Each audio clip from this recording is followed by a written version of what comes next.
চট্টগ্রাম বিভাগের সব খবর নিয়ে সংবাদ চট্টগ্রামে স্বাগত জানাচ্ছি আমি পূজাশ্রী ভদ্র। টানা ভারী বৃষ্টিতে চট্টগ্রাম নগরের বিভিন্ন এলাকায় জলাবদ্ধতা সৃষ্টি হয়েছে। গত ২৪ ঘন্টায় আমবাগান কেন্দ্রে ৮১ মিলিমিটার বৃষ্টি রেকর্ড করা হয়। এতে নগরের বিভিন্ন সড়ক, বিশেষ করে আগ্রাবাদ, বাকলিয়া এবং অক্সিজেন এলাকায় হাঁটু পানি জমে যায়। তবে তা দীর্ঘস্থায়ী হয়নি। একে আজাদের রিপোর্টে বিস্তারিত। রাত থেকে টানা বৃষ্টিতে জলাবদ্ধতার কবলে পড়েছে বন্দরনগরী চট্টগ্রামের নিচু এলাকাগুলো।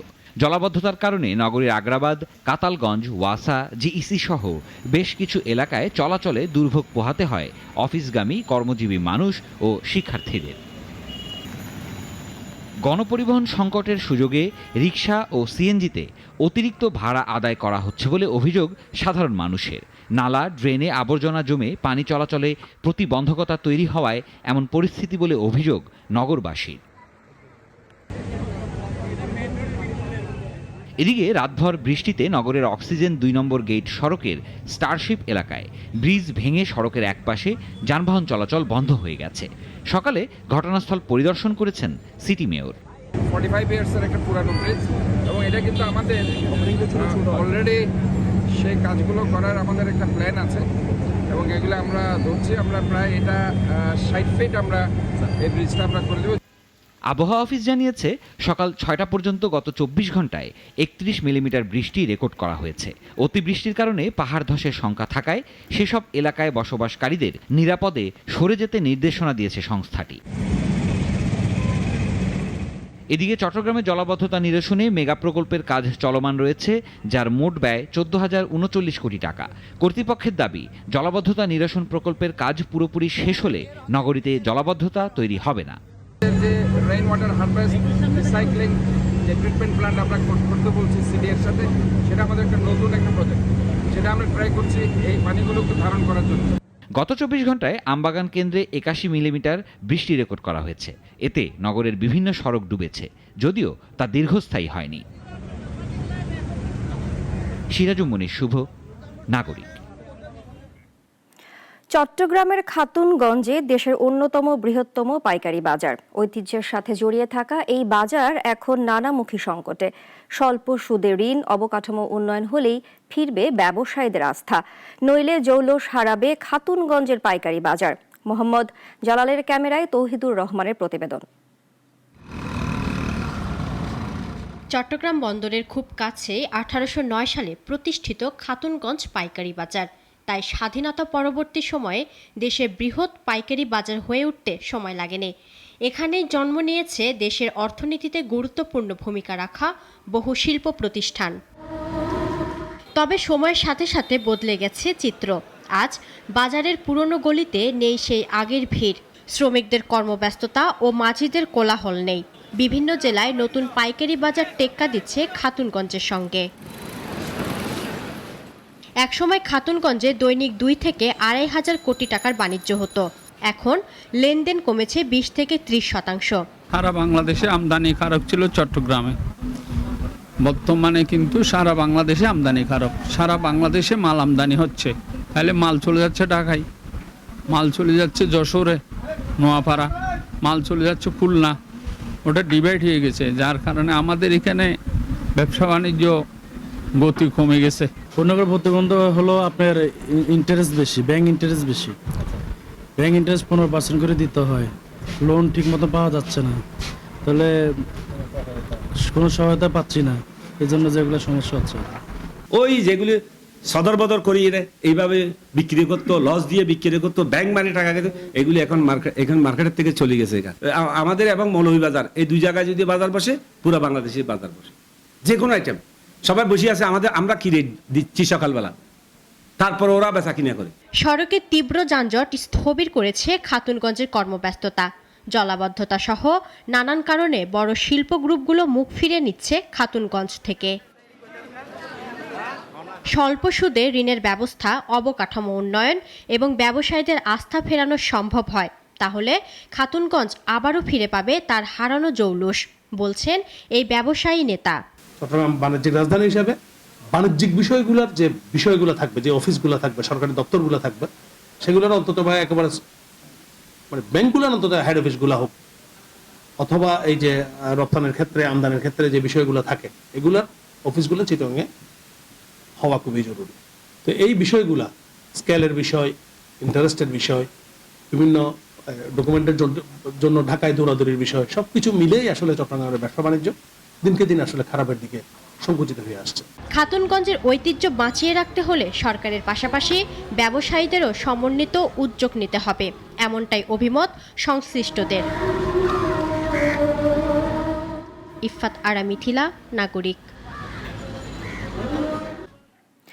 দুর্ভোগ কমাতে হলে শুধু কথায় নয়, কাজের মাধ্যমে প্রমাণ দিতে হবে। কেউ দায়িত্ব পালনে অবহেলা করলে ছাড় দেওয়া হবে না, হুঁশিয়ারি দিয়েছেন Chattogram city mayor doctor Shahadat Hossain.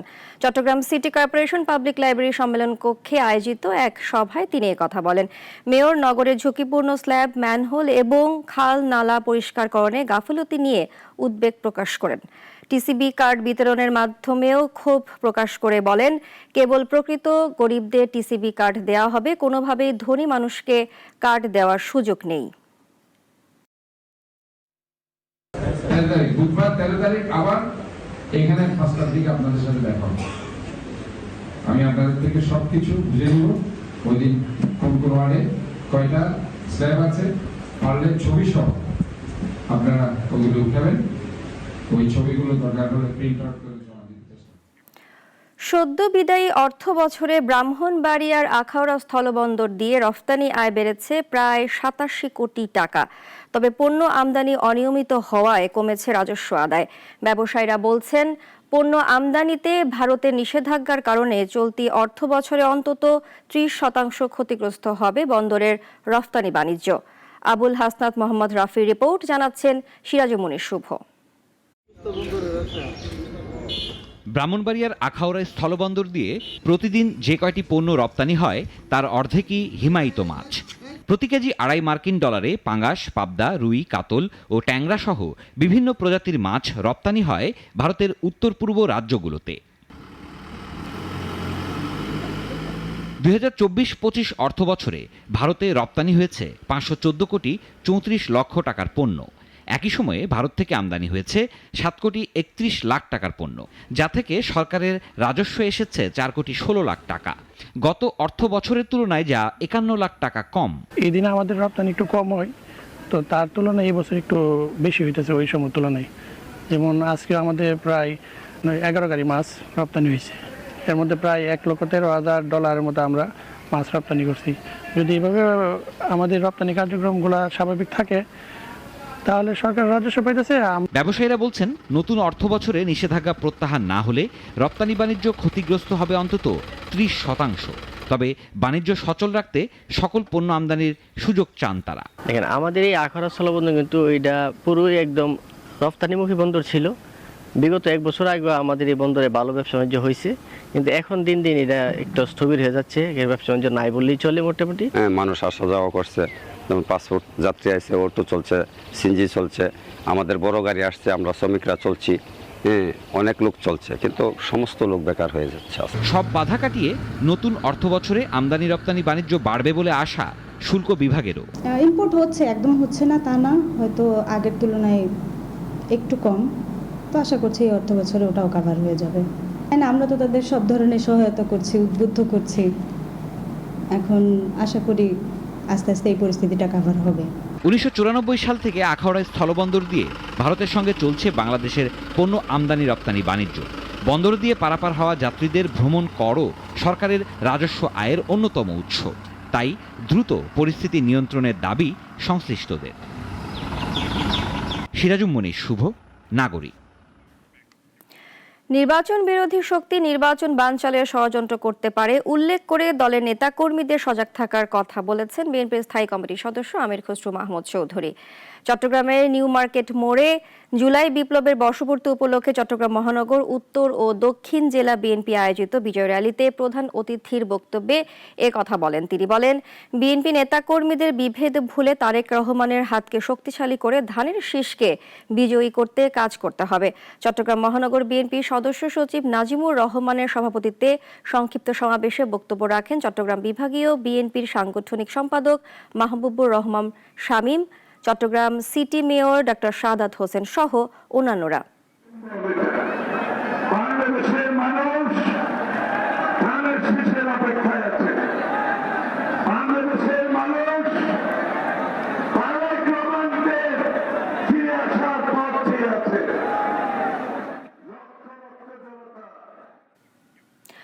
ঐতিহাসিক গণ অভ্যুত্থানের বর্ষপূর্তি উপলক্ষে ফেনীতে বিজয় র্যালি ও সমাবেশ করেছে জেলা বিএনপি। বুধবার বিকালে শহরের ট্রাঙ্ক রোডের প্রেস ক্লাবের সামনে সমাবেশ অনুষ্ঠিত হয়। জেলা আহ্বায়ক শেখ ফরিদ বাহারের সভাপতিত্বে সমাবেশে প্রধান অতিথি ছিলেন চেয়ারপারসনের উপদেষ্টা ও সাবেক সংসদ সদস্য অধ্যাপক জয়নাল আবদিন ভিপি। সভায় বক্তারা ২৪-এর গণ অভ্যুত্থান আন্দোলনে ফেনীর মহিপালে আওয়ামী লীগ নেতাকর্মীদের বর্বরোচিত গণহত্যার খুনিদের গ্রেফতার ও দৃষ্টান্তমূলক শাস্তি দাবি করেন। এখানে শুধু পরাতকে আর নাসির দুজনকে আসছে।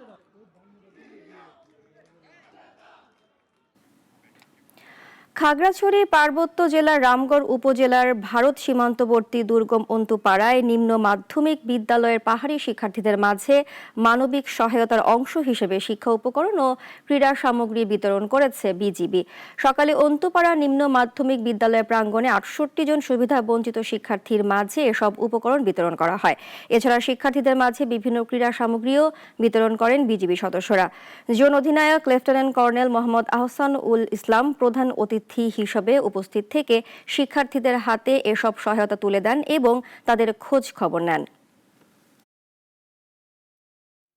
আমাদের যে পেশাগত দায়িত্ব আছে এটার বাইরেও আমরা এলাকার উন্নয়নের জন্য কাজ করি।